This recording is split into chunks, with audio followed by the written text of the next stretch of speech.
Identity function, a mapping f a to a defined by f of x is equal to x for all x belongs to a is known as identity function on A. ठीक है, तो identity function के लिए पहले तो domain और codomain दोनों exactly same होना चाहिए और जो इनपुट में होगा वही आपको आउटपुट मिलेगा।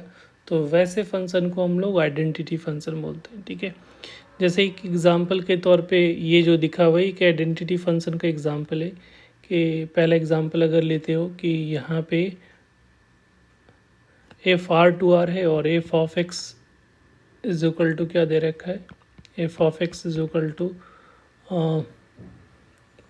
Mod x of signal x,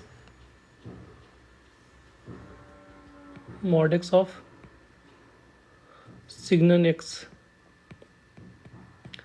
वो एक्स के बराबर होता है। कैसे होता है देखो, अगर ये पॉजिटिव हुआ, ठीक है, पॉजिटिव हुआ तो ये एक्स हो जाएगा और सिग्नम पॉजिटिव की वैल्यू 1 होती है। तो अगर if x greater than zero होगा तो ये होगा, अगर जीरो होगा तो ये जीरो, सिग्नम का भी वैल्यू जीरो हो जाएगा तो ये जीरो हो जाएगा। ओवरऑल ये वैल्यू क्या हो जाएगा, zero. If x is equal to zero, अगर निगेटिव हुआ लेस देन तो ये माइनस एक्स होगा मॉड एक्स का वैल्यू और ये -1 होगा तो ये क्या हो जाएगा +1। तो ओवरऑल क्या जो वैल्यू जो दिख रहा है वो जी ऑफ एक्स कैसा दिख रहा है, एक्स के बराबर दिख रहा है।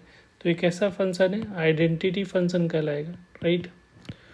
उसी तरीके से दूसरा जो है f of x is equal to e raised power l n x है।